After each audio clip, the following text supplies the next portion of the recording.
बिस्मिल्लाहिर्रहमानिर्रहीम इय्याका नअबुदु व इय्याका नस्तईन। अस्सलाम वालेकुम रहमतुल्लाहि व बरकातुहू नाज़रीन, उम्मीद करता हूँ आप सब खैरियत से होंगे और आप लोगों की ज़िंदगी अच्छी गुजरी होगी। आज है 27 जून साल है 2022। आज की मज़ीद खबरें लेकर आपकी खिदमत में हाज़िर हूँ। इस वीडियो में आपके साथ डॉक्टर शाह मसूद का बड़ा तज्ज़िया, बड़ा तहलका-खेज़ इंकशाफ शामिल करूँगा।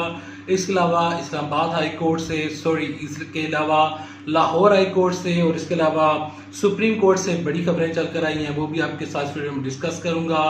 इमरान खान साहब को बड़ी हिमायत मिल गई है। किसकी हिमायत मिली है इमरान खान साहब को, वो भी आगे चलकर डिस्कस करूंगा। तमाम तर चीज़ें डिस्कस करने से पहले, आगे बढ़ने से पहले आप सबसे एक छोटी सी गुजारिश है कि अगर आपको ये वीडियो और ये चैनल अच्छा लगे तो वीडियो को लाइक कीजिएगा, चैनल सब्सक्राइब कीजिएगा, साथ लेकिन नोटिफिकेशन बटन दबाइएगा ताकि जो आने वाले वीडियोस हैं आप उनको मिस ना कर सकें। आज इमरान खान साहब ने एक दफ़ा फिर एक छोटा सा मैसेज नौजवानों के लिए रिकॉर्ड करके उन्होंने बाकायदा तौर पर वो डिफरेंट तरह के जो टीवी चैनल्स हैं उनको भेजा और इसके अलावा सोशल मीडिया के ऊपर वो पैगाम इस टाइम वायरल है। इमरान खान साहब ने अपने नौजवानों से, अपने जो वो नौजवान सपोर्टर्स, जो वर्कर जो कि पीटीआई से बिलोंग रखते हैं, तो उनको उन्होंने मैसेज देते हुए कहा कि आने वाले दिनों में ये जो लोग हैं ये अपने जितने भी केसेस हैं ये ख़त्म करने जा रहे हैं। 1100 अरब रुपए की जो इनके ऊपर करप्शन है ये उसको ख़त्म करने जा रहे हैं। नैब को इन्होंने ख़त्म कर दिया है। अलगर्ज के इमरान साहब कहते हैं कि जो नौजवान तबका है कि वो बाहर निकले और इन चोरों का मुकाबला करे और चोरों का मुकाबला करने में बाकायदा तौर पर वो इस हकीकी आज़ादी मार्च में और ये जो हकीकी जंग है इसमें बाकायदा तौर पर जो नौजवान तबका है वो उनका साथ दे। तो उन्होंने अपने जो वर्कर्स हैं, जो सपोर्टर्स हैं, जो पीटीआई के बाकायदा तौर पर फैन हैं, उनको उन्होंने दावत दी है और उन्होंने कहा कि ये जंग ना सिर्फ पीटीआई की है बल्कि पूरे पाकिस्तान की जंग है, तो लिहाजा पूरे पाकिस्तान से लोग निकलें। बढ़ते हैं अगली खबर की जानिब। अगली खबर ये है कि आज सुप्रीम कोर्ट ने एक बाकायदा तौर पर जो तहरीक इंसाफ वालों ने एक दरख्वास्त दी थी और वह दरख्वास्त ये थी कि ओवरसीज़ पाकिस्तानी का जो वोटिंग का हक मौजूदा हुकूमत ने ख़त्म कर दिया है कि ओवरसीज़ पाकिस्तानी जो हैं वो वोट नहीं डाल सकते, यानी कि ई वोटिंग नहीं डाल सकते, दूसरी वोट्स जो हैं वो डाल सकते हैं। फॉर एग्जांपल आपका कोई रिलेटिव है, वो इंग्लैंड में बैठा है या अमेरिका बैठा है या किसी दूसरे मुल्क में बैठा है, तो वो वहाँ से आकर पाकिस्तान में वही ठप्पा सिस्टम के साथ वोट डाल सकता है।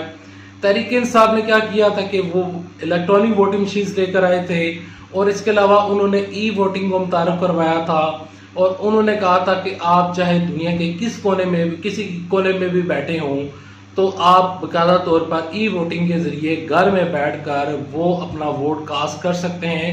तो 90 लाख पाकिस्तानी जो थे उनकी वोटिंग का राइट्स तहरीक इंसाफ देना चाहती थी। वोटिंग राइट्स मतलब कि ई वोटिंग का हक उनको देना चाहती थी कि वो वहाँ से पैसे खर्च ना करें, उधर से ही बैठकर अपने कैंडिडेट के हक में और दूसरे के मुखालिफ वोट दे दें। तो तहरीक इंसाफ ने ये बाकायदा तौर पर जब उनकी हुकूमत थी तो उन्होंने ये जो ऑर्डिनेंस है ये पास करवा लिया था। असम्बली में मेजॉरिटी ने ये ऑर्डिनेंस पास कर लिया था, लेकिन जो ही ये हुकूमत आई उन्होंने वो तमाम तर ऑर्डिनेंस और तहरीक इंसाफ ने जितने भी कवानीन बनाए हुए थे तो उनको उठाकर उन्होंने रद्दी की टोकरी में डाल दिया। तो बाकायदा तौर पर जो इमरान साहब थे उनकी टीम ने सुप्रीम कोर्ट में एक दरख्वास्त जमा करवाई थी कि बाकायदा तौर पर इसके ऊपर नजरसानी करें और देखें कि बाकायदा तौर पर पार्लियामेंट में जो ओवरसीज़ पाकिस्तानियों का वोटिंग का हक मारा गया है तो उसके ऊपर कोई अपना फैसला सुनाए। खैर सुप्रीम कोर्ट ने वो दरख्वास्त जो थी तहरीक इंसाफ की जो दरख्वास्त थी उन्होंने वो रद्द कर दी है और सुप्रीम कोर्ट ने एतराज़ात लगाकर वो जो दरख्वास्त है वो रद्द कर दी है।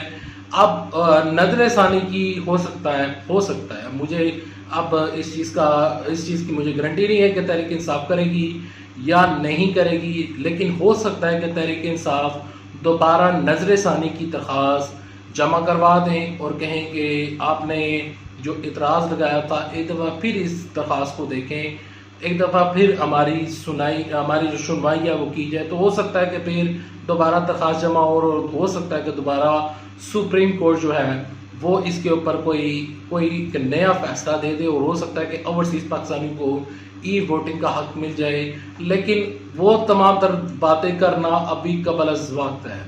अगली खबर की जानिब बढ़ते हैं। अगली खबर यह है कि आज हमजा शहबाज शरीफ की हुकूमत तकरीबन ख़त्म हो चुकी है, क्योंकि लाहौर हाई कोर्ट ने एक बड़ा हुक्म जारी कर दिया। लाहौर हाई कोर्ट के चीफ जस्टिस ने एक बड़ा हुक्म दे दिया है कि बाकायदा तौर पर जो रिज़र्व सीट्स हैं, वहाँ पर जो 5 रिज़र्व सीट्स हैं, तो वो अब उनके नोटिफिकेशन जारी किए जाएँ। तो वो 5 बंदे अब दोबारा MPA बन चुके हैं। जो ही नोटिफिकेशन उनके पास पहुँचेगा, जो ही नोटिफिकेशन जारी होगा, तो वो MPA बन चुके हैं। और यहाँ पर याद रहे कि ये MPA तहरीक इंसाफ से बिलोंग रखते हैं, तो तहरीक इंसाफ का पलड़ा भारी हो चुका है। तहरीक इंसाफ के जो इस टाइम मेंबरान हैं सूबाई असम्बली में, यानी कि पंजाब असम्बली में, तो वो उनकी तादाद अब ज़्यादा हो चुकी है।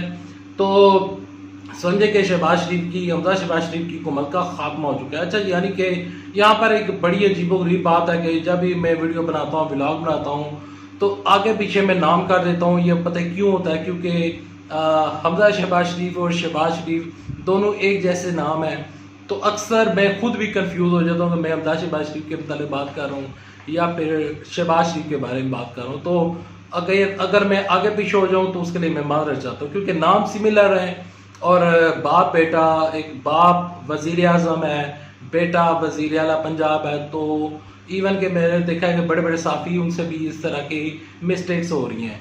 खैर, बढ़ते हैं अगली खबर की जानिब। अगली खबर यह है कि हल्का PP7 में बाकायदा तौर पर ज़िमनी इंतखाबात हो रहे हैं, और वहाँ पर साबिक़ DGI जनरल ज़हीरुल इस्लाम ने बाकायदा तौर पर इमरान खान साहब के हक़ में एक स्टेटमेंट जारी की है। और वो स्टेटमेंट ये है कि इमरान खान साहब वक्त की ज़रूरत है, और पाकिस्तान में एक थर्ड फोर्स होनी चाहिए।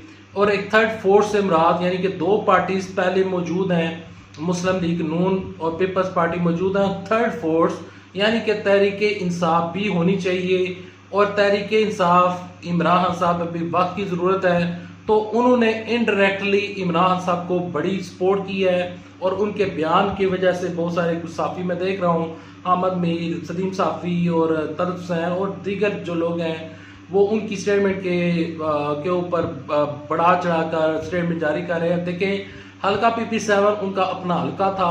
उनके हल्के में कैप्टन रिटायर्ड शबीर रहमान साहब जो हैं वो PP7 में राजा सगीर के अगेंस्ट खड़े हैं। इसके अलावा वहाँ पर मंसूर साहब हैं जो कि तहरीक लबैक से वहाँ पर इलेक्शन में खड़े हैं। इसके अलावा राजा नज़ाकत साहब हैं जो कि आज़ाद लड़ रहे हैं, और उधर से रिटायर्ड कर्नल जो हैं वसीम साहब जो हैं, जो कि रिटायर्ड कर्नल शबीर रहमान के तकरीबन रिलेटिव हैं, कज़न्स हैं, तो वो भी उधर आज़ाद लड़ रहे हैं। तो वहाँ पर ये उनका एक वर्कर कन्वेंशन था। PP7 में उनका अपना इलाका था, अपने ही लोग थे। तो वहाँ पर जो साबका DGI हैं, तो उन्होंने इमरान साहब की हमायत का ऐलान कर दिया। देखिए, उन्होंने हमायत का ऐलान किया है, उनकी अपनी मर्जी है, वो किसी की हमायत कर सकते हैं। तो ये सहाफ़ी उनको किस बात के ऊपर उनको ये तमाम चीज़ें लेकर वो बहुत बढ़ा चढ़ा कर बयान कर रहे हैं, मुझे ये समझ नहीं आती। आप किसी के ऊपर ज़बरदस्ती कोई चीज़ मुसल्लत नहीं कर सकते। किसी का कोई बयान है, अगर वो किसी चीज़ को सपोर्ट कर रहा है तो यकीनन वो अपनी मर्ज़ी से कर रहा है, और उसको मर्ज़ी करने का हक़ है। तो इसी वजह से उन्होंने ये बयान जारी किया है। अगली खबर की जाने बढ़ते हैं। अगली खबर ये है कि डॉक्टर शाह मसूद ने एक बहुत अनबिलीवेबल न्यूज़ सुनाई है, और वो अनबिलीवेबल न्यूज़ ये है कि उन्होंने कहा कि ये जो निज़ाम है ये नहीं बचेगा, बदमाशियाँ नहीं बचेगी, ये निज़ाम गिरने वाला है, और 25 जुलाई तक हो सकता है कि शहबाज शरीफ की हुकूमत ख़त्म हो जाए। वो इस वजह से कह रहे हैं, वो कहते हैं कि 25 जुलाई तक तमाम तर चीज़ें क्लियर हो जाएंगी। और जाते जाते एक और भी इसी वीडियो में आपके साथ एक खबर शामिल करना चाहता हूँ कि इस टाइम खबर वायरल है कि इसहाक डार साहब जो है वो पाकिस्तान वापस आ रहे हैं, और दोबारा उनको वज़ीर ख़जाना बनाने के ऊपर इत्तफाक हो चुका है, और नून लीग जो है मिफ्ता इस्माइल की छुट्टी करने जा रही है। खैर, अभी तक इतना वीडियो पसंद आए इस वीडियो को लाइक करें, चैनल सब्सक्राइब करें। नेक्स्ट वीडियो तक लेते इजाज़त। अल्लाह हाफिज़। पाकिस्तान जिंदाबाद। अफवाज पाकिस्तान जिंदाबाद।